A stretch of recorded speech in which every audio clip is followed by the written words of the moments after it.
A primeira frase que eu coloquei aqui para a gente começar o nosso curso de biologia, pelo menos da parte que eu vou dar para vocês, essa frase do Richard Dawkins, que nunca ouviu falar, é um dos biólogos mais famosos que existem. Ele não morreu ainda, ele não é o Darwin, não é o Lamarck da vida, ele está vivo e azucrinando um monte de gente. Ele diz assim: a biologia, o que que é?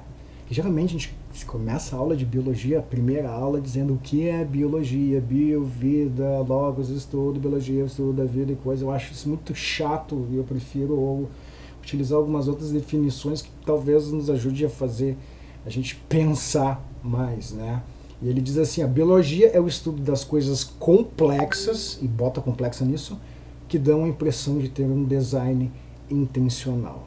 Se vocês não conhecem o Dawkins, dão uma procurada quando vocês tiverem tempo, vocês vão ver que esse cara ele é um monte de pensamento que faz um monte de gente pensar bastante e também irritar um monte de gente, tá bom?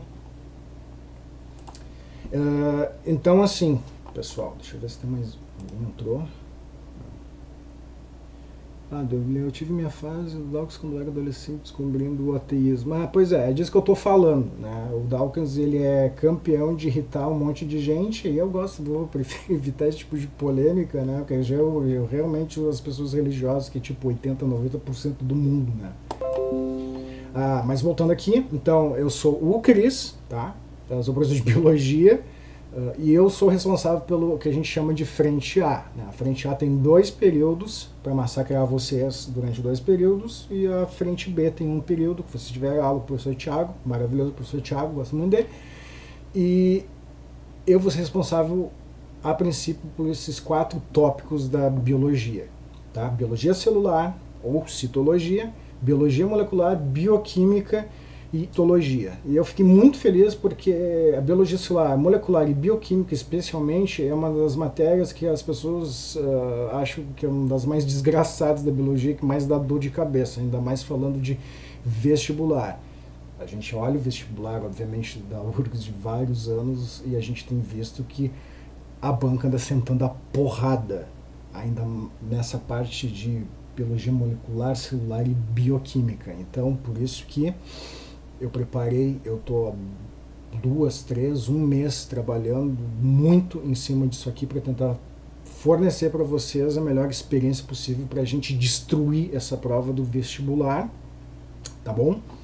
Eu já falava para vocês que o Educamed é um cursinho de gestão horizontal, né? O que isso quer dizer? Tem coordenadores, tem professores, mas é todo mundo igual. Professor e aluno também, todo mundo tem voz. E eu vou deixar para vocês então escolher. Vocês estão vendo a seta do meu mouse aqui andando por aqui? Sim, foi. Tá bom, então.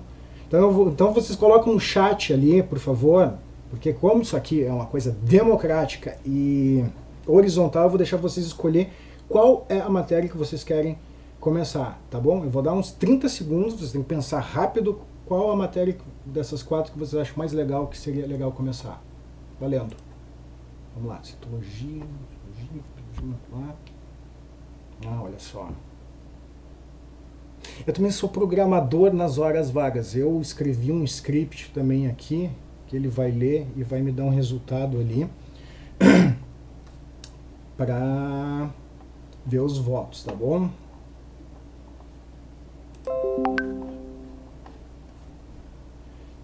Tá, deixa eu ver aqui. A gente está com um empate aqui entre histologia e biologia molecular. Praticamente não tem nada a ver uma coisa com outra. Se fosse biologia molecular e bioquímica, ou até biologia celular, até ia ser parecido mesmo. Então a gente tem uma discrepância aqui. Então eu vou usar um algoritmo para a gente escolher, para a gente definir de forma aleatória, que eu acho que é a forma mais justa que tem. O algoritmo é esse aqui, ó. Minha mãe mandou eu escolher esse daqui, mas como eu sou teimoso, eu vou escolher esse daqui. Biologia celular. A gente vai começar com biologia celular, tá? Que o algoritmo escolheu, tá bom? E para nossa sorte, olha só, a gente começou com o pé direito, galera. É a aula que eu tenho feita aqui. E por sorte o algoritmo escolheu biologia celular, então isso já me dá... Tá, já tá me dizendo que esse ano vai ser maravilhoso, a gente vai destruir esse vestibular, porque a gente já começou muito bem. Por exemplo, se tivesse escolhido histologia, eu ia ter que entrar no Wikipedia ou pegar um livro de PDF aqui e dar a aula para vocês, tá bom? Mas o importante é que eu escutei vocês, a gente decidiu de forma democrática e vamos tocar ficha. Daqui a pouco eu termino a aula. Vamos tocar ficha. Biologia celular. Então, uma das coisas também que eu gostaria de falar para vocês, que eu acho que é relevante falar para vocês, eu sou apaixonado por biologia celular, por bioquímica, biologia molecular, histologia mais ou menos, né? A gente não gosta de tudo também. É uma das partes mais difíceis, complexas, que dão dor de cabeça quando vocês estão no ensino médio, ainda mais no vestibular, né? Mas eu fiquei muito feliz que a professora que dava essa área saiu do cursinho, né? E quando eu entrei no início desse ano aí, eu fiquei muito feliz de poder dar essa matéria para vocês, tá? E o que eu fiz, gurizada?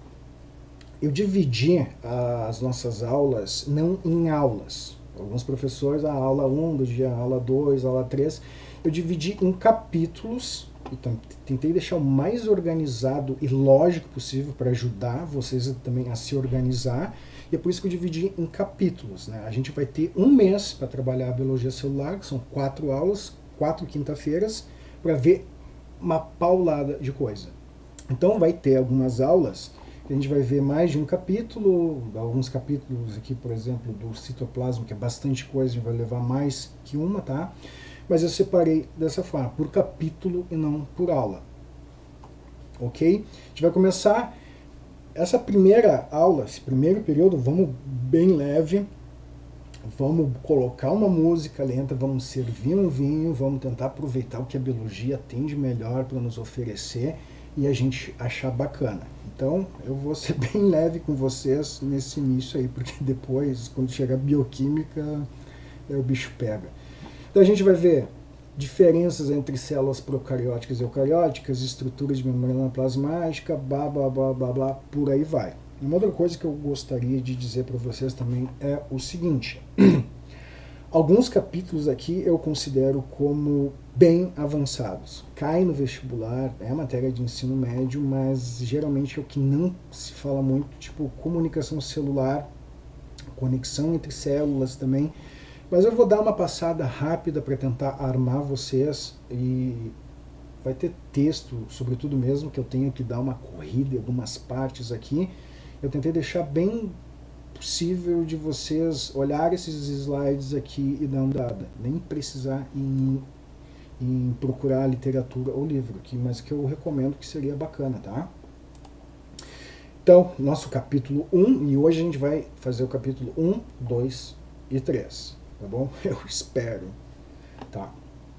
A gente vai falar sobre a célula, a descoberta da célula e como é que a gente estuda a célula. E para que serve estudar a célula? Será que serve para alguma coisa, né? De vez em quando eu dou uma olhada aqui para ver se não tem aqui. O que é meu Deus aqui? O que houve? Não entendi. Enfim. Porque tu falou de bioquímica, Sônia. Todo mundo entrou em desespero já. Ah, mas vocês fiquem calmos que eu sou completamente apaixonado por bioquímica e no mínimo vocês vão sair dessas aulas aqui amando bioquímica também, porque é uma das matérias mais legais que tem. Capítulo 1. Então, cada capítulo eu coloquei também o que se espera que vocês possam aprender, tá bom? São os nossos objetivos, né? Do capítulo 1, a descoberta, o que se espera? Né? Que vocês compreendam a descoberta da célula e o que significou descobrir a célula, que existisse estrutura que não dá para ver com o zóio. Identificar os pressupostos de algo que é chamado de teoria celular, que é uma das principais teorias da biologia, vou comentar também. E conhecer algumas formas de como a gente estuda a célula, porque geralmente isso não tem muito nos livros, né? Como eu disse, é uma parte bem introdutória, bem leve. Se atire no sofá ou para trás, relaxem, que agora esse capítulo é justamente para isso, para dar uma relaxada, tá? Uma outra coisa que é bem importante. Eu não estou conseguindo colocar esse slide em tela grande, eu vou ter que ver alguma forma de... Ah, tá aqui. Foi mal. Agora tá melhor? Deixa eu ver.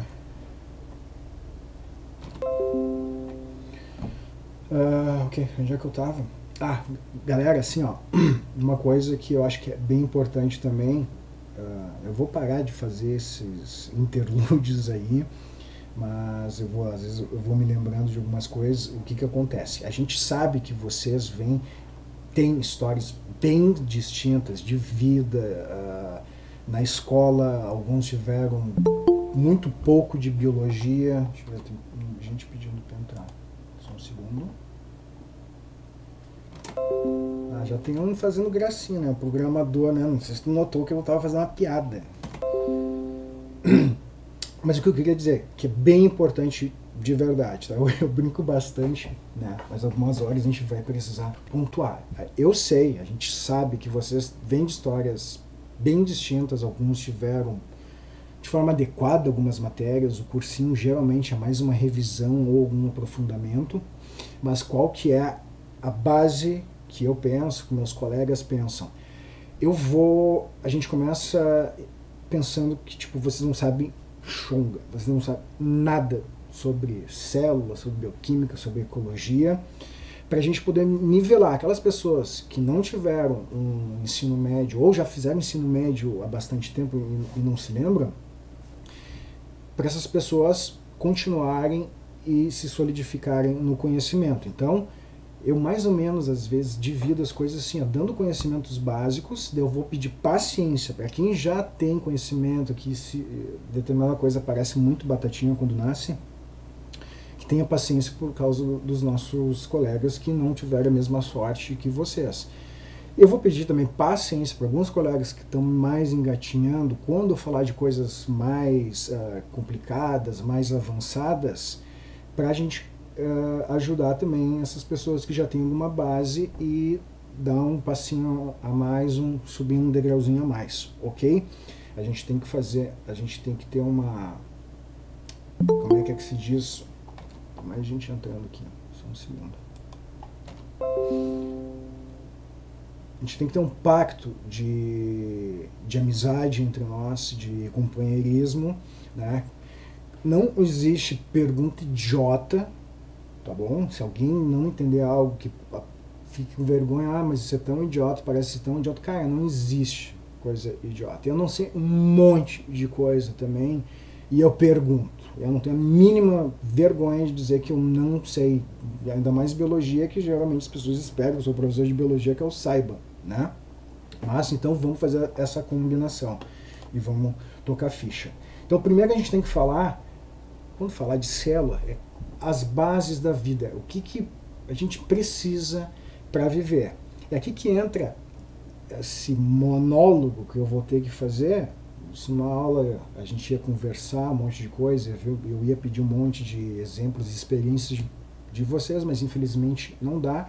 Então vou meio que no monólogo aqui, mas se alguém tiver alguma colocação para colocar, sintam-se à vontade. De vez em quando eu olho o chat ali, porque eu não tenho acesso com a tela aberta. Eu vou tentar resolver isso.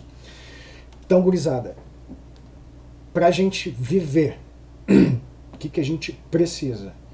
Eu elenquei aqui, com um certo grau de o que é necessário e menos necessário, respirar. A gente dura 5 minutos sem respirar ou ventilar, tá bom? É porque existe respiração celular, que é uma coisa, ventilar, que é a troca de gás carbônico e oxigênio. Tem esses conceitos de biologia um pouco diferentes do senso comum, tá? A gente precisa beber água, obviamente, né? Beber água, a gente pode ficar de 3 a 5 dias sem beber água. Comida, a gente pode passar, dependendo se a gente tem reservas ou gordurinhas sobrando, semanas, né? Uma outra coisa que é bem essencial é a excreção. Nosso corpo faz compostos que são tóxicos e a gente tem que ir para o banheiro tirar essas coisas. A gente precisa armazenar alimento, comida e água no nosso corpo, da mesma forma que a gente armazena no refrigerador ou uma garrafa de água. Nós precisamos de proteção tanto dos elementos do ambiente, o tempo, né, ou de proteção de agressores, de predadores, né? E uma necessidade básica da vida é a reprodução, ou como eu coloquei aqui, a procura pelo amor verdadeiro. Talvez alguns vão elencar como isso mais importante de tudo. Eu não estou aqui para julgar. Coloquei uma foto de um pai segurando o bebê. Eu sou pai, eu sei o que isso significa e eu concordo, minha visão, tá?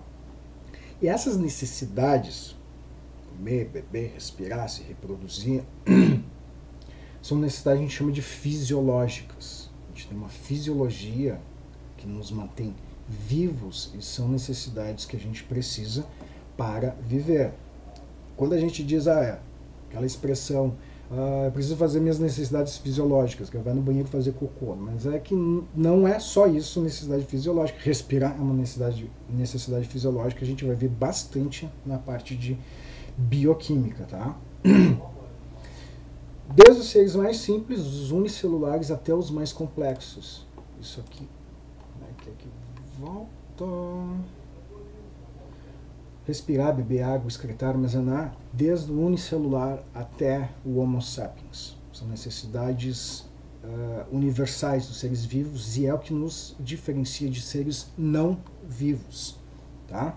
Seres não vivos não têm metabolismo, não têm fisiologia. Tá bom?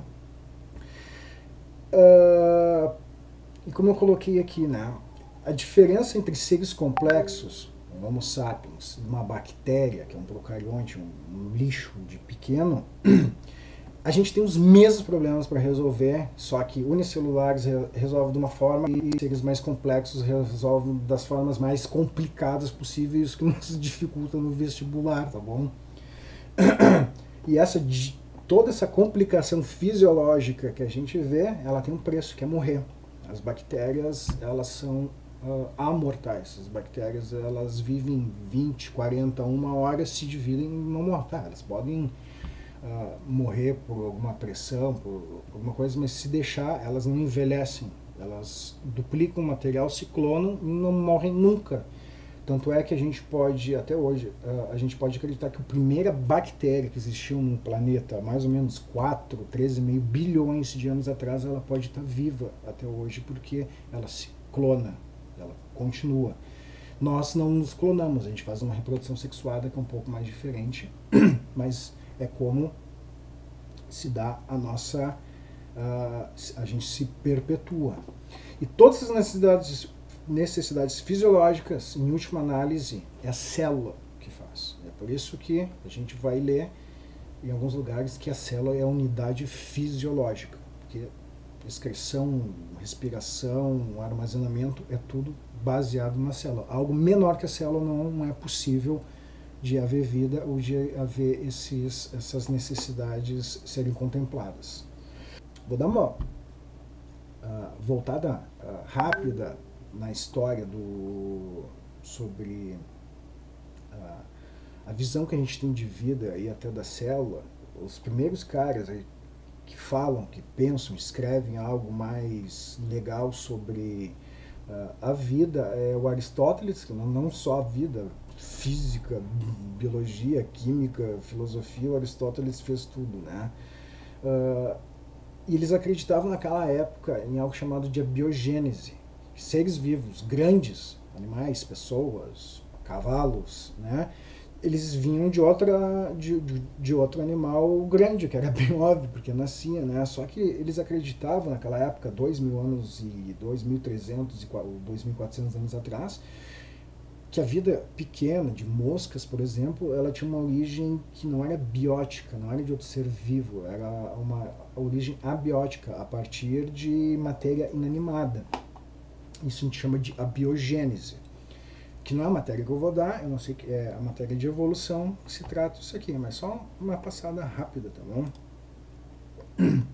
A abiogênese, ela durou até o século 1600, até os anos 1600, mais ou menos. Mas imagina, a gente passou quase toda a história da humana acreditando que a vida poderia vir da matéria inanimada. E esse cara aqui, o Robert Hooke, é o que vai começar a dar novos ares para a gente entender como é que a natureza funciona. Tá? Esse cara era bem nerd, né? Ele era tão nerd que ele tinha um rival na academia de ciências lá de Londres, e o rival dele, o nome era Isaac Newton. Só isso, o cara que ele não ia com a cara, que vivia brigando, era Isaac Newton. Vocês viram o nível que era o seu Robert Hooke. E esse cara inventou, que a gente pode dizer que é o primeiro microscópio. Estou aceitando aqui. Aqui a pessoa pediu para entrar, um pouco atrasado, mas entrou. Tá?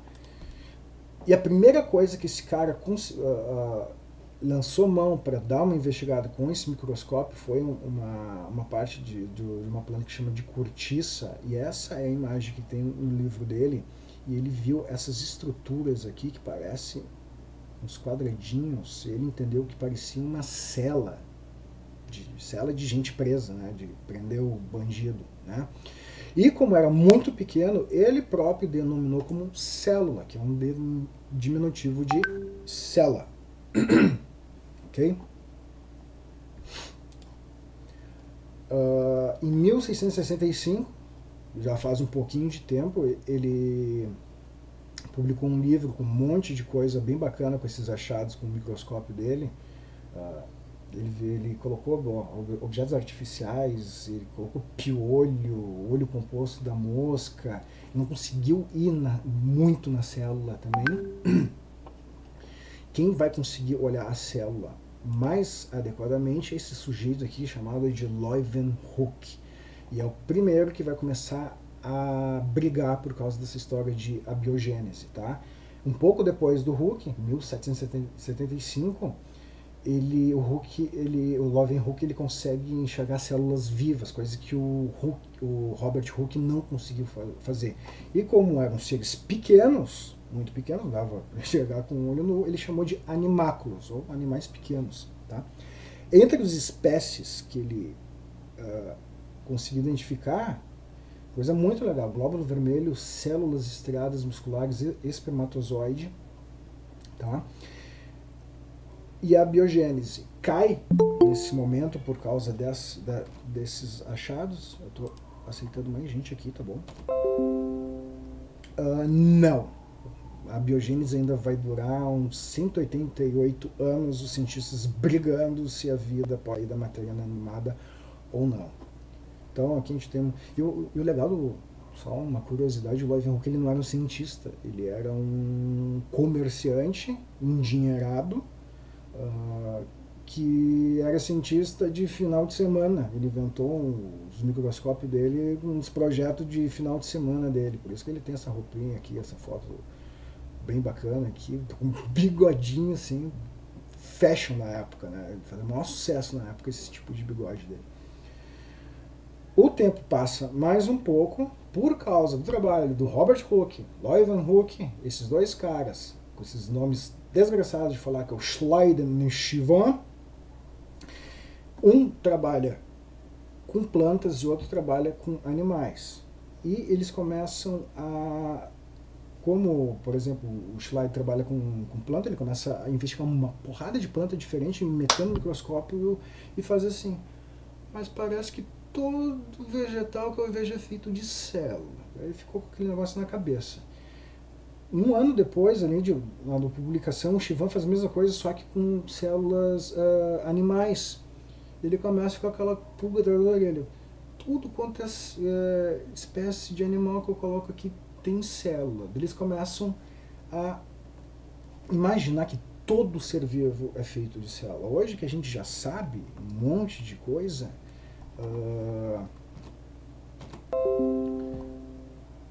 parece ridículo, mas não se sabia nessa época, né?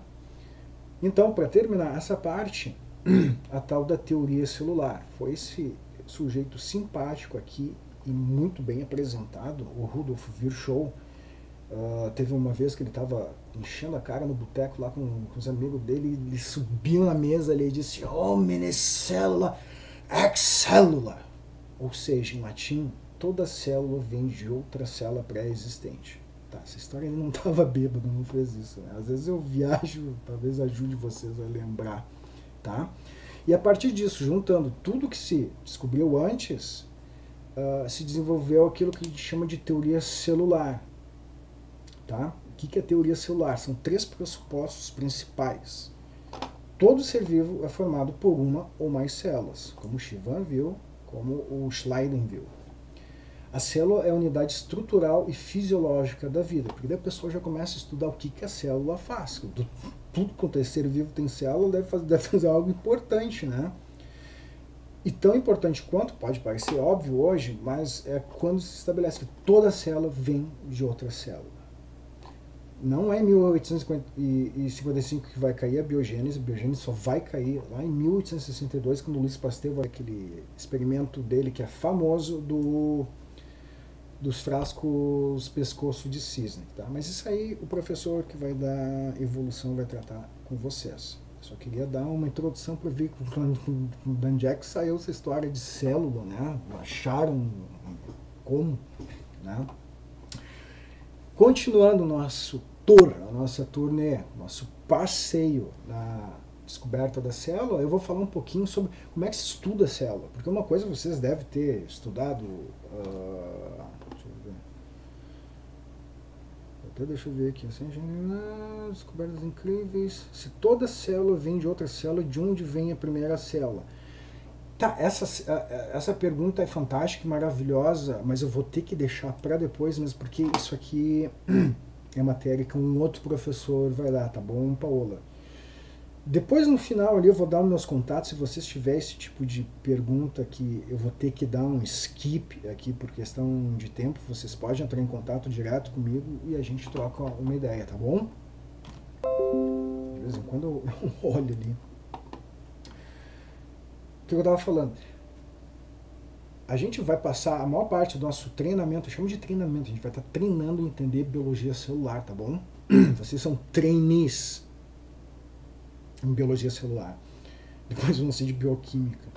E a gente vai ver um monte de organela e funções e coisas, mas de onde é que os caras tiram isso? Os caras, cientistas, pesquisadores, né? Eu vou apresentar bem rapidinho aqui. Tipo, isso aqui não cai em vestibular, eles não vão perguntar essas coisas específicas, mas é uma bagagem que é bom ter, porque às vezes é contextual até para responder uma pergunta do vestibular. Eu trouxe um exemplo aqui de uma máquina que eu nem faço ideia do nome desse troço aqui, mas é fantástico, porque os caras conseguem, de novo, os caras, cientistas, marcar células individuais com uma determinada molécula que passa por coisas complicadas que exigem voltagem, porque vai ter moléculas positivas, negativas, e se consegue separar as células individualmente, dependendo do tipo de marcador para cada tipo de célula, é possível separar tipos de células diferentes para se analisar esse tipo de célula. Então isso aqui envolve engenharia, conhecimento de informática, enfim, uma centena de coisas. De novo, não é para decorar também esse tipo de coisa, é só para vocês ficarem conhecendo um pouquinho, que às vezes, geralmente, eu não tive aula disso quando estava no ensino médio, né? Uma outra forma de estudar a célula, que é muito comum em laboratório, é o fracionamento por centrifugação. Não sei se vocês já... Filme de ficção científica, às vezes tem uns tubos de ensaio, uns negócios rodando assim, que nem um troço louco. Como as células e as organelas têm tamanhos diferentes, a gravidade trabalha nelas de forma diferente, dependendo da velocidade do tempo de rotação, vai migrar para baixo aqui, por causa da gravidade que está colocando a força centrípeta, né? Por exemplo, aqui, ó, uma velocidade baixa se separa células inteiras, núcleos e citoesqueletos. Tem mais gente entrando aqui. Os slides já estão no cronograma? Sim, senhora. Eu coloquei antes da aula. Tá, passando. Velocidade alta, a gente tem organelas como mitocôndrias, peroxissomos, lisossomos, porque a gente precisa separar, às vezes, as coisas para poder estudar a função, estrutura e por aí vai. Então, a centrifugação é uma técnica bem básica. A gente tem cromatografia, que é um solvente em especial, que a gente pode colocar algumas substâncias aqui, por exemplo, proteínas diferentes, que a gente acha que tem proteínas diferentes aqui.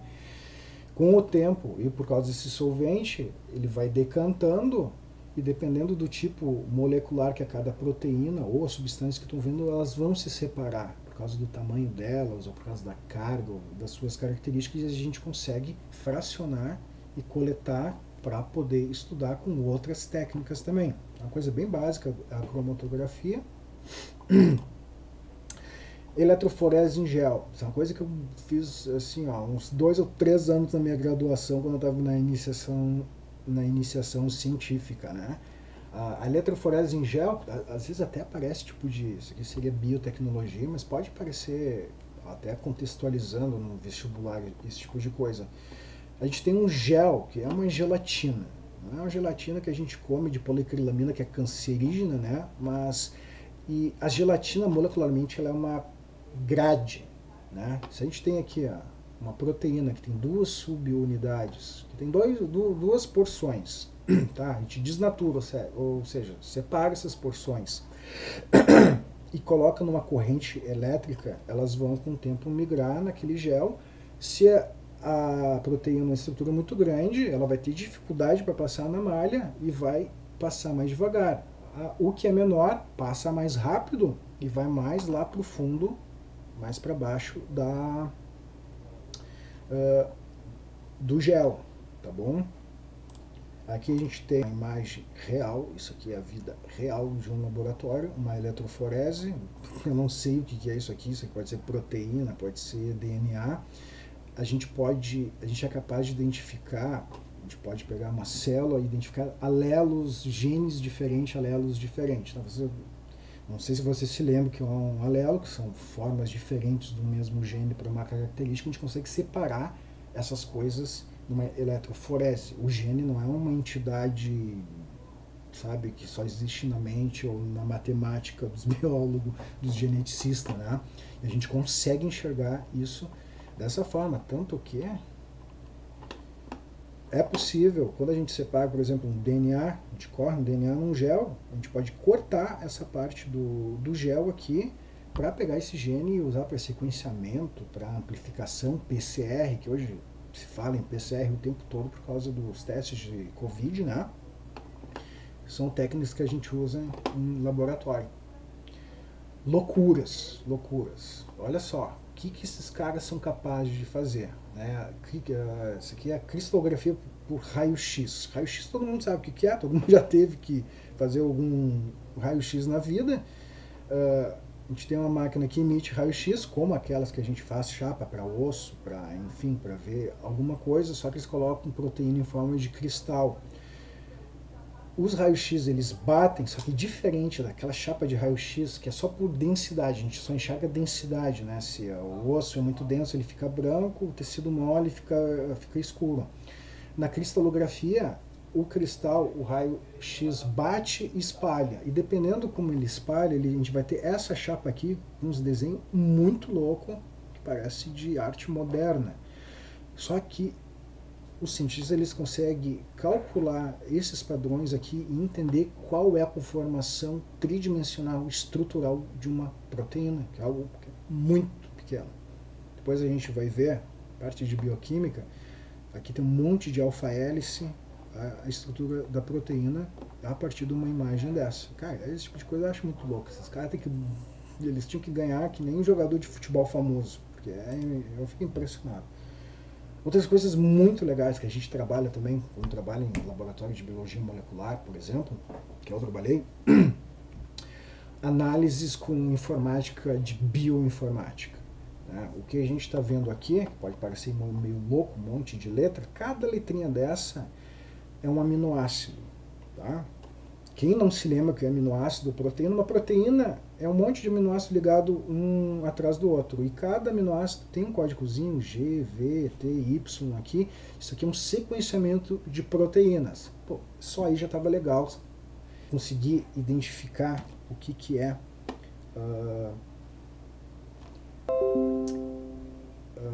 a sequência de uma proteína. É que eu fui para outra tela ali para ver se tinha mais perguntas, mas eu vou terminar isso aqui primeiro. E através de bioinformática, de utilizar de softwares eles são capazes de ver uma sequência e achar padrões do que é parecido ou não. Por exemplo, a gente pode ter uma sequência dessa, de uma proteína, digamos, uma hemoglobina de rato. Tá aqui o sequenciamento, daí a gente faz todo aquele, daí, digamos, o cientista faz todo aquele processo ali de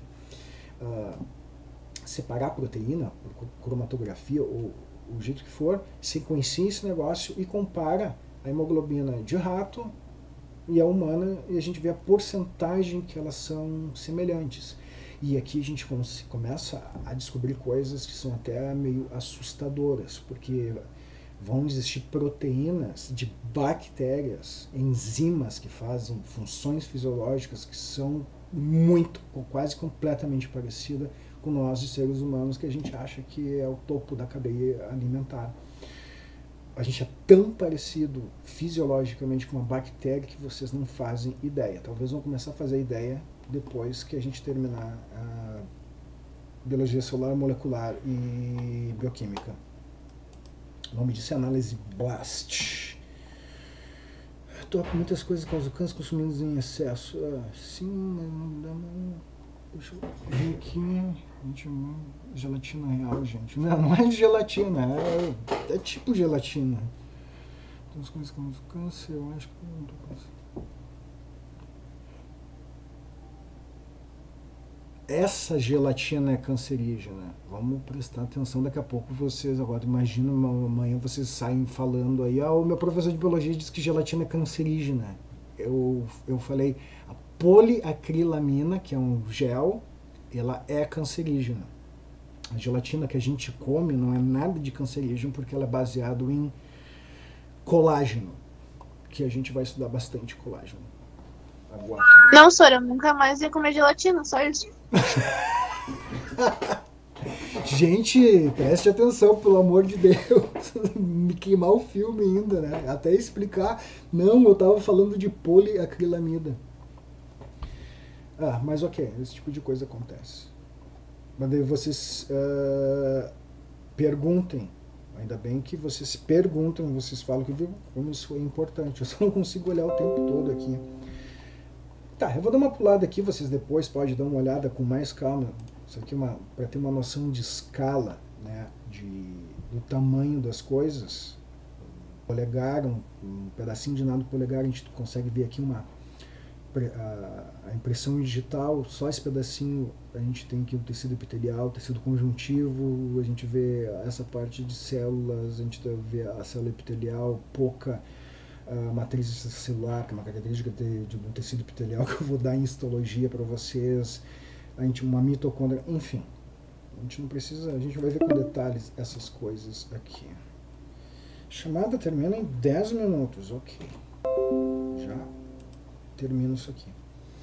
Então a gente tem aqui, também só por curiosidade, né, o olho pelado ou o olho nu, a gente tem um poder de resolução que a gente não consegue chegar a definir duas células distintas, por mais que a gente aproxime do olho, né? A gente vai precisar do microscópio óptico, que vai ter também um poder de resolução que não é infinito, ele vai conseguir, olha, estourando no super microscópio óptico de super resolução, um ribossomo e vírus aqui, mas não um microscópio comum.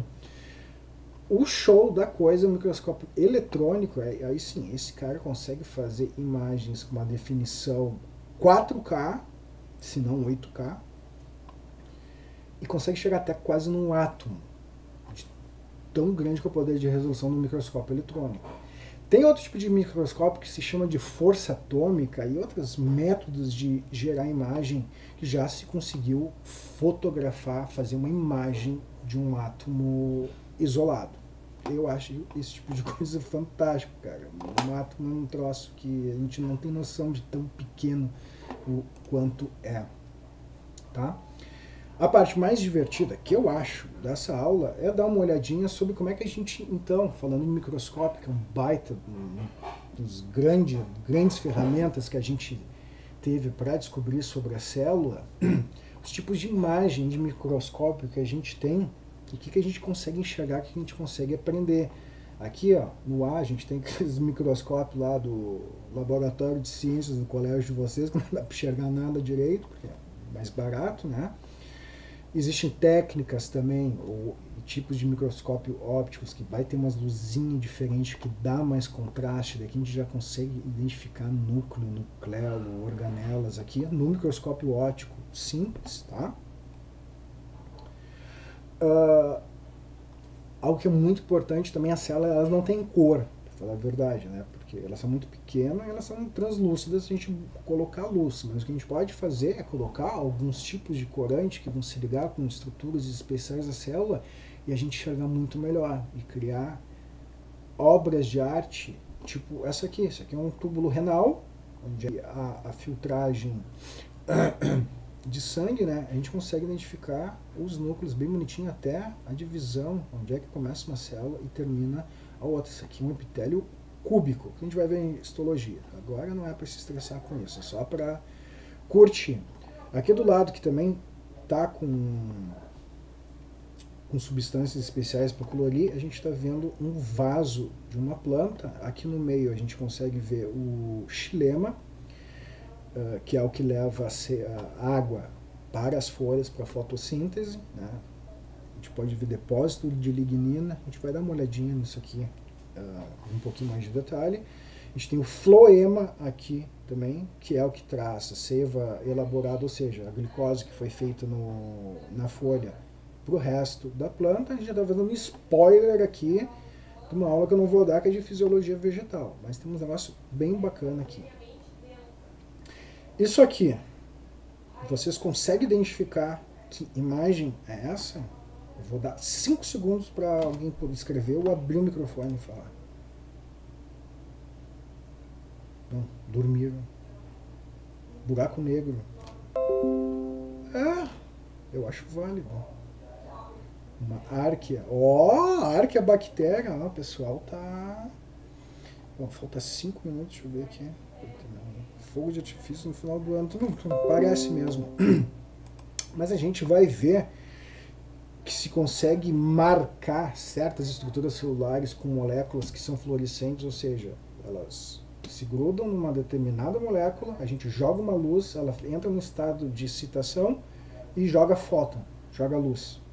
E luz em cores diferentes. A gente está vendo isso aqui de forma fantástica, o fuso cromático de uma célula em metáfase da divisão celular. Aqui no meio, a gente, essa cor aqui meio vermelhada, deixa eu ver, o vermelho é o centrômero, o azul é cromossomos, os centrômeros, que é meio que um miolo, onde é que o fuso cromático se gruda para puxar o cromossomo, mas não é o momento de se estressar de saber isso direitinho. Tá bom? É só para a gente ver que imagens bonitas. Imunofluorescência. Poxa, esse é um negócio bem legal porque envolve imunologia, anticorpos. Anticorpos é uma proteína que se liga especificamente a um substrato, só aquele substrato. Nesse caso aqui é o colágeno, qual que é que eu não me lembro? Tubulina. Tubulina é citoesqueleto. Existe um anticorpo que só se liga a citoesqueleto. Os cientistas eles conseguem acoplar nesse anticorpo uma molécula fluorescente para emitir luz e a gente enxergar só o citoesqueleto da célula. Aqui a gente tem um outro exemplo também de imunofluorescência, mas um pouco mais diferente. Isso aqui é uma célula neural que se chama de célula de Purkinje, que a gente tem no nosso cerebelo. Ela parece uma árvore, ela tem trocentas ramificações, uma célula muito importante. E aqui está marcado um íon específico, que é o cátion, que é o cálcio. Tá? Em vermelho, onde é que tem mais concentração de cálcio, média concentração de cálcio e pouca concentração de cálcio. Isso aqui é marcando os microtúbulos. Qual que é esse aqui? A gente sempre tem que ver qual é a técnica que está sendo usada, não é questão de decorar, porque cada imagem que a gente tem tem que ver qual que é a descrição de qual técnica está sendo usada, a metodologia. Tá? Eu vou dar uma passada mais rapidinho aqui. Então finalmente chega no microscópio eletrônico, vai nos revelar as organelas e a estrutura celular de forma completamente detalhada, tomografia misturado com imagem de microscópio eletrônico. A tomografia gera imagens tridimensionais. Isso aqui é um complexo de Golgi. E o meu preferido, o microscópio eletrônico de varredura, que faz imagens assim que eu fico babando. Isso aqui é um estereocílio do ouvido de sapo, tá? Isso aqui são cílios. Isso aqui é uma imagem no microscópio óptico, tudo borrada, então 260p, 340p de resolução.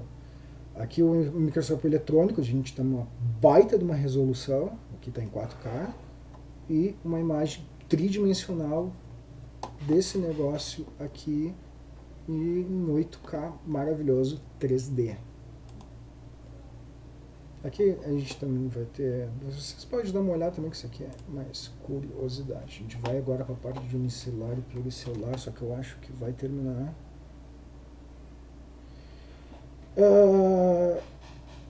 Por que é importante ter a técnica usada? Nicolas, tu escreve de novo, porque eu vou encerrar essa aqui e já abrir outra e colocar lá para a gente continuar. Tá bom, gurizada? Ok, prof. Vou fechar aqui.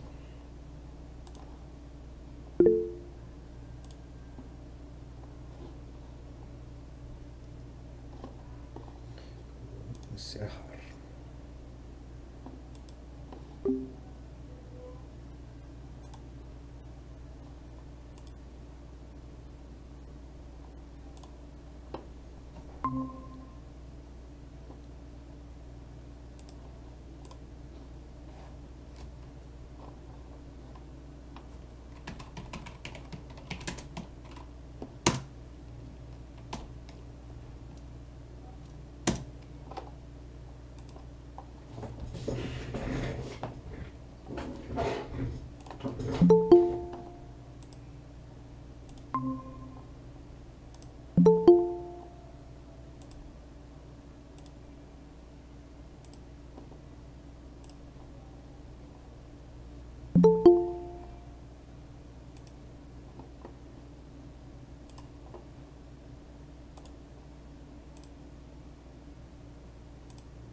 Estamos voltando depois dos comerciais.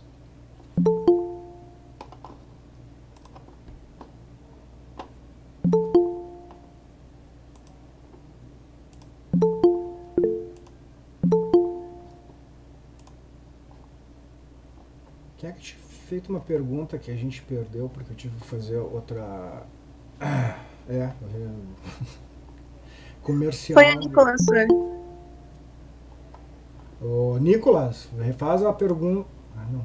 Eu tava para permitir. Nicolas, refaz a pergunta, por favor, aí, porque foi pro espaço ali. Eu vou colocar nos comerciais da aula produtos que eu vou vender. Capitalismo é isso, né? Produtos Ivone. Produtos do Cris. Prof, Oi. eu tava dizendo assim, ó, que o senhor falou que é bom a gente ver a técnica usada nas imagens, e as imagens, né? Você tem alguma coisa que a gente tire disso, que é importante? Por que é importante ver? Uma dica que o senhor dá? Cara, não digo nem que é uma dica, porque isso aí é algo que tem que estabelecer. Então, por exemplo, se a gente pegar um artigo científico, a não ser que seja muito ninja em determinada área, tu não tem como saber, jogar uma imagem ali, saber o que é. Vamos falar de imagem, tá? Por exemplo, a gente tem que saber qual que é a metodologia. Isso serve para qualquer coisa que a gente faz em ciência. Porque, digamos, tem uma imagem ali, se eu assumir que essa imagem foi gerada por causa de uma determinada técnica de coloração, eu vou assumir que tal coisa, mas foi outra técnica, que daí me faz eu ter uma outra leitura. Então é só por uma questão de entender como é que funciona essa prática muitos de vocês aí, eu acredito, querem entrar para medicina, faculdades, cursos que tenham bastante conteúdo de ciência, né? Então já é bom começar a treinar e entender que a gente não tem como saber tudo sobre tudo, e mesmo que a gente seja especialista numa área, a gente tem que saber qual que é a metodologia que está sendo demonstrada ali para não interpretar de forma errada. Deixa eu colocar aqui uma janela. Ok. Tá, quem entrou, entrou. Quem não entrou, daqui a pouco entra. Ou não entra, se não pedir para entrar, né? Vamos falar bem rapidinho agora. Agora a gente começa a entrar nos conceitos que são simples, mas a gente tem que saber. Unicelular, multicelular e pluricelular. Vocês já ouviram falar que tem uma diferença de multicelular para pluricelular, por exemplo? Hein, gurizada? O senhor está gravando? Sim, senhora. Tá, é que perguntaram ali no chat. Ah, tá. Bom, se não vê o chat, pode abrir aí e me avisar, tá? Pode descansar ou dormir, caso seja essa necessidade, tá gravando. E eu acho que eu coloco rápido, porque eu trabalho com edição de vídeo também. Então, deixa eu ver aqui.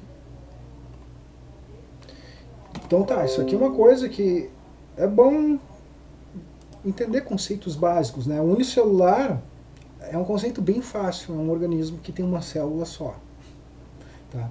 O que entra aqui? Árqueas, arquibactérias, eubactérias, fungos, algas azuis, protozoários são seres vivos que têm uma célula só. A gente está vendo aqui uma... Aí que está aquilo que o Nicolas me perguntou, por que a gente tem que saber a técnica? Para eu conseguir identificar direito as coisas. Por exemplo, eu não sei se isso aqui não tem na descrição, eu achei bonita a foto, para colocar para vocês. De bactérias aqui, Escherichia coli, eu não sei se isso aqui, eu acho que é varredura, pode ser alguma outra técnica. Se é alguma outra coisa, eu posso ter uma opinião diferente, uma leitura diferente. Por isso que todo artigo científico também isso era um negócio legal de ter em aulas extras sobre metodologia. A Júlia, que é a nossa coordenadora, acho que ela vai dar na monitoria a questão de método científico e fala sobre esse negócio, né? Todo artigo científico, a ciência se constrói com método, né? Uma forma de se fazer. Ok, isso é unicelular.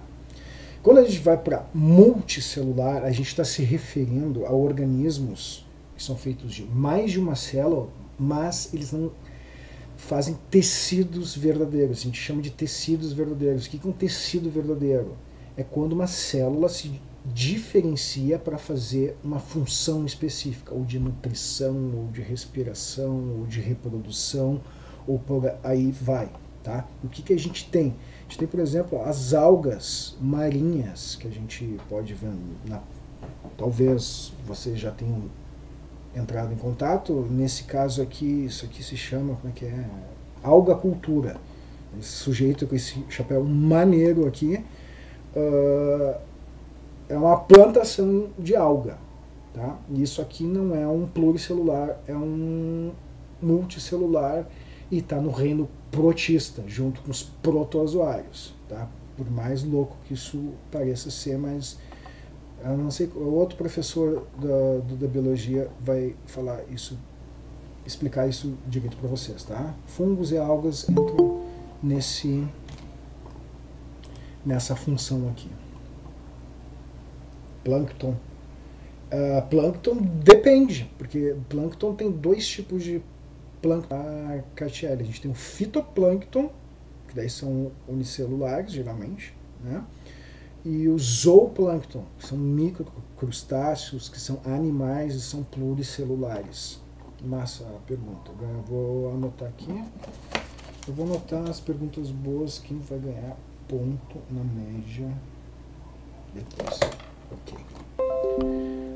E enfim, pluricelulares, a gente tem os animais e as plantas, né, que são os exemplos de pluricelulares. Aqui a gente tem um exemplo de um animal da espécie Itimalia, de tão fofinho que é esse cachorrinho aqui. Tá? Isso aqui é mais uma curiosidade também, tá, que eu coloquei. Vocês podem dar uma olhada, se pode se discutir também. A gente pode até fazer grupo no Discord, que eu acho legal, esse tipo de coisa. 4 bilhões e meio de anos atrás, foi uma formação da Terra, tá? A vida mais ou menos começou há 4 bilhões de anos, vida unicelular. 13,5 ou 3 bilhões e 500 milhões de anos atrás começam a aparecer os primeiros fotossintetizantes, que passou um belo de um tempo desses caras jogando oxigênio, transformando a nossa atmosfera. Os eucariotos, que eu já vou falar também para quem não lembra de procarioto e eucarioto, não se estresse. 2 bilhões de anos atrás, já faz um tempo, tá? A vida multicelular vai aparecer perto de 1,5 bilhão de anos atrás. É uma coisa que a gente, se a gente for ver na escala geológica, é recente, a vida multicelular. A vida terrestre, animais e plantas terrestres, primeiras plantas, 400, 300 milhões de anos atrás. É algo bem mais recente. Dinossauros, mamíferos e flores aqui, então, uma das últimas coisas que apareceu. E o ser humano, a gente vai precisar de um microscópio eletrônico para conseguir identificar aqui o tamanho dessa barra que fica do ser humano na história de vida do planeta Terra. Isso é uma coisa muito louca. Vocês têm aula de filosofia, levem isso para um professor de filosofia de vocês pensando, tá? A gente chegou ao final do capítulo 1 e não da aula, que eu já avisei que não é dividido por aula, é por capítulo, tá bom? Então é o momento que tem as informações aqui, ó. Esse aqui é o meu e-mail, é o meu e-mail pessoal, tá? Então não fique mandando e-mail com muita besteira, vai ter um pouco de besteira, né? Mas é o meu e-mail pessoal, vocês podem acessar. Eu tenho o Twitter, que eu até tento fazer divulgação científica, ando meio parado, porque eu tenho muita coisa para fazer. Eu faço parte de uma rede de divulgadores científicos que é caralho, desculpe o palavrão. Eu falei, o primeiro palavrão que eu falei, eu estou me segurando. Esse aqui é o meu Instagram, que eu estou tentando mexer com ele também para colocar coisas de biologia, e também TikTok, vou ver se eu tenho 1 ou 2 vídeos ali. Aos poucos eu vou transformando esses conteúdos em coisa relevante para as redes sociais. E também para o Instagram, para o Twitter, aqui vocês podem mandar mensagem para mim, me adicionem. Essas perguntas que vocês estão tendo, desculpe se não dá tempo de eu responder, manda para mim, ou manda nos grupos ali do WhatsApp do Educamed, que não tem problema nenhum, eu atendo vocês, tá bom? Então, vamos continuar. Não para o negócio, cara. O negócio aqui é louco. O bagulho aqui é louco. Deixa eu ver. É tão louco que eu me perdi aqui. Capítulo 2. Tem mais 10 minutos. Mas eu conversei com a Júlia hoje, que é a nossa coordenadora, e ela liberou eu dar aula até às 11 da noite para vocês. Vai ser legal. Eu esperava ter avançado um pouco mais, me perdi, mas eu vou precisar melhorar um pouquinho minhas falas, tá? Ninguém é perfeito, eu peço perdão pelo vacilo. Então, capítulo 2. Células procarióticas e eucarióticas. Tá, isso aqui é uma barbada. Tá? Isso aqui, as bancas da vida do vestibular vão assumir que você sabe isso aqui que nem contar 1 mais 1. Tá? O que a gente vai ter no capítulo 2? Estrutura geral de uma célula procariótica. A gente vai ver um pouquinho sobre tamanho de célula, tem umas coisas interessantes para ver aqui. Por que as células têm que ser tão pequenas? Se vocês nunca se perguntaram isso, ou se vocês se perguntam desde a infância de vocês, cara, por que célula é tão pequena? Chegou o momento. Isso vai ser revelado, esse mistério. E um pouquinho, bem rápido, de características gerais de células eucarióticas, porque a gente vai passar o resto das nossas aulas, nosso treinamento, falando de células procarióticas. Tá? Daqui a pouco a gente vai pedir, sério, aumenta porque eu estou no meu celular e eu não consigo enxergar. Ok, eu aumento. E aumentei errado. E apertei o botão errado. Só um segundo, isso acontece, eu não uso muito esse aqui. Ok. Capítulo 2, células procarióticas, isso aqui já foi. Aqui está o que eu espero que vocês sejam capazes de aprender. Isso aqui é um capítulo introdutório, vocês têm que saber. Estrutura geral de célula procariótica. Bem simples, né? Talvez se lembre que não se lembram nada disso aqui, não tem problema. Uma célula procariótica é uma célula que não tem algumas coisas. Que coisa? Quase nada, para falar a verdade. Uma célula procariótica não tem núcleo celular, onde é que está o DNA. As bactérias elas têm um DNA que fica boiando ali no citoplasma dela. A gente vai definir melhor esse citoplasma, que a gente chama de nucleoide. É o núcleo da célula procariótica, mas ele não está envolto por uma membrana, então a gente não chama de núcleo, chama de nucleoide, mas onde é que estão os genes, tá? A célula procariótica, ela é muito fraca, falta ódio nela em relação a membranas. Ela é muito pobre em membranas, a gente não tem organelas membranosas. A gente vai ter conteúdo dentro dela ali, a gente vai ter ribossomos e deu, acabou, é o que tem e é o que precisa também. O negócio, ela é humilde, ela funciona bem pra cacete, tá? Não precisa de muita frescura. A célula procariótica, todas vão ter parede celular, a gente vai dar depois uma olhada, parede celular vegetal e de procarioto também, né? Vai ter células flageladas, tem células que tem esse pilha aqui que se relaciona à comunicação. Bactérias se comunicam uma com a outra, cara. Vocês vão ficar chocados? Sim. Vocês vão ver quando falar em qual sensing. Enfim. O que mais? Esqueci de alguma coisa? Membrana celular. Células procarióticas têm membrana celular. Então, é uma coisa tão óbvia que até me passa, né? Toda célula tem uma membrana celular. E a gente vai entender por quê. Falei da parede celular, cápsula. A célula tem a parede celular e às vezes tem mais uma estrutura que protege, tem algumas outras funções que a gente chama de cápsula. Mas aqui é bem introdutório mesmo, só para a gente dar uma aquecida nos motores. Tá? Flagelo, falei. Plasmídio. Por isso que é bom ter escrito aqui, porque daí me emociono e me esqueço. Deixa eu ver se eu coloquei, eu sempre coloco uma frase. Resistência... Não. Eu chamo de plasmídio, gente, de apelação evolutiva.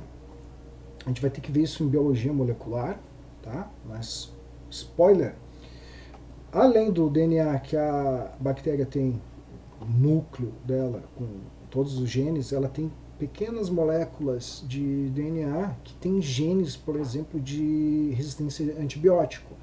E é uma apelação evolutiva isso, é uma desgraça, porque as bactérias trocam figurinha uma com a outra. Uma bactéria resistente por causa de um gene que está num plasmídio, ela, galera, de outras espécies de bactéria, que toma aí uma resistência contra a amoxiciclina para poder matar o teu hospedeiro, ou seja, você. Plasmídio é uma apelação, só que plasmídio também a gente se vinga e a gente usa muita ferramenta de engenharia genética e biologia molecular. A gente usa plasmídios, mas isso é para biotecnologia, não é para querer abraçar o mundo uma noite só. Um pouquinho de escala de novo aqui. Um ser humano, coloca a mulher adulta, porque é um ser humano, né? Ovo de avestruz, tamanho do ovo de avestruz, mas o tamanho do omelete que dá pra fazer, né? Eu adoro ovo. Ovo de galinha, ovo de sapo, as células do animal vegetal são, eucariotos são parecidos, a mitocôndria, e olha só, uma mitocôndria, que é uma organela, tem um tamanho parecido com uma bactéria. Isso é suspeito, né? Lembre-se disso. Daí, vírus, tamanho das proteínas e lipídios. Quer ver que horas são? Vamos passar. Eu tenho 4 minutos, né? Que coisa. Eu nunca entendi a ideia das bactérias, vírus, Calma, Guilherme, que eu vou explicar isso aí. Vai sair um biólogo molecular, tu vai ver. Gurizada, daqui a pouco termina a aula, talvez eu não veja. Não vai até as 23, eu tô brincando. Vocês vão ter que começar a aprender a interpretação de texto também, porque eu caio no vestibular esse tipo de coisa. Tem horas que eu brinco, tá? Aos poucos vocês vão entendendo quando eu estou brincando e quando eu não estou brincando ou não. Ou é melhor eu explicar. O que eu estava falando? Quem colocou pergunta aqui, que não dá tempo de eu ler tudo, tá? Anotem, depois me mandam ali por, sei lá, eu coloquei meus contatos, tá bom? 3 minutos para explicar isso aqui. Ah, tá bom, 3 minutos dá para fazer um filho, né? É o que dizem. Por que as células são tão pequenas? Porque Deus quis? Pode ser, não vamos duvidar. Eu não vou entrar nos méritos do Richard Dawkins, que eu sou completamente fã para não criar polêmica, mas enfim. As células são pequenas por causa do quê? Matemática. Ah, não acredito. Matemática de novo, biologia? Biologia tem um monte de coisa de matemática e é bem legal utilizar matemática para entender biologia e não só ficar decorando nome, um monte de nome que são desgraçadamente complicados de decorar, tá? Por que elas têm que ser pequenas? Se a célula aumenta o raio dela, a gente tem esse negócio aqui, eu não vou entrar muito em detalhe aqui, vocês dão uma olhada. A superfície de uma esfera depende do tamanho do raio, 4π². Tá? Se o raio aumenta a superfície aumenta não o suficiente, digamos assim. A relação de área de superfície e volume diminui. Como é que eu posso colocar isso de forma simples? Matemática sempre complica, né? Se uma célula tem um determinado tamanho, se ela começa a sofrer mutações, ela fica muito maior, a relação da superfície que ela tem com o volume que ela tem fica muito pequeno. Ela não vai ter superfície suficiente para difundir coisa para dentro em quantidade suficiente para se manter viva. Então ela morre. Se uma célula cresce demais, ela não tem superfície suficiente para aquele volume crescente, que é o quadrado. Né? Então, o que acontece? Isso aí, cara, é uma explicação matemática que explica a vida como ela é. Parece simples, o volume e superfície da esfera explica a vida que a gente conhece. Isso aqui é um dos segredos da vida. Estejam felizes de quem ficou até agora escutando eu falar um monte de coisa que a gente está entendendo como é que funciona a vida. Então a célula ou ela morre ou ela se divide. A divisão celular é uma necessidade física explicada pela matemática, né? Ou ela se divide, porque não vai ter como continuar grande, ou ela começa a compartimentalizar as funções, especializar como se fossem tecidos específicos, operários específicos, para fazer de forma mais eficiente para continuar vivendo e competindo no mundo natural. E é aí que entram e vai aparecer as células eucarióticas. Qual que é a diferença principal da célula eucariótica para procariótica? Nos livros geralmente está, procariota não tem núcleo, eucariota tem núcleo, DNA, cromossomo. Não exatamente. A diferença principal é a riqueza de membrana interna que um eucarioto tem, que isso significa o quê? Ela compartimentaliza, deixa quietinho num compartimento uma função para ficar muito mais eficiente e vai ter uma comunicação, uma dependência de organelas que vai tornar a célula muito mais eficiente para aquelas primeiras coisas que eu falei no primeiro slide, para a gente respirar, comer, se nutrir, excretar, se reproduzir e por aí vai. Deixa eu ver, tá. São 10 horas, passamos 1 minuto, tá bom? Então, tá, vamos terminar por aqui. Depois a gente continua nesse slide aqui. Eu vou deixar até anotar qual é o slide. Já tem umas coisas analógicas aqui também. 2.3 que foi que a gente Terminou. Por que essas células são tão pequenas, cara? A gente conseguiu explicar isso e eu acho isso maravilhoso. Vou interromper. Então, gurizada, de novo. Esse material, capítulo 1, 2 e 3, para falar a verdade, tá no Drive. O último slide de todos eles tem meus contatos. Por favor, se alguém tiver uma dúvida, alguma colocação, eu não quero deixar vocês com dúvida. Vão descansar, vão comer. Eu não jantei ainda também, né? Eu também estou cansado. E então foi um prazer. Desculpe qualquer coisa, é minha primeira aula no Educamed, tá, gurizada? Então, por favor, feedbacks pode mandar para mim, pode me dedurar também para a Júlia lá, não tem problema. Se falarem mal, não tô nem aí também, mas eu vou levar em consideração.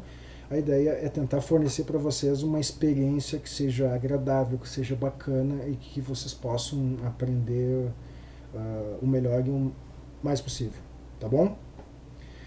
Então, vamos conversando, boa noite, vão comer, vão dormir, vão, enfim, vamos fazer o que vocês façam lá. Tchau. Durante a aula. Tchau, prof. Boa noite para vocês, colegas também. Tchau, tchau. Valeu. Boa noite, Isa.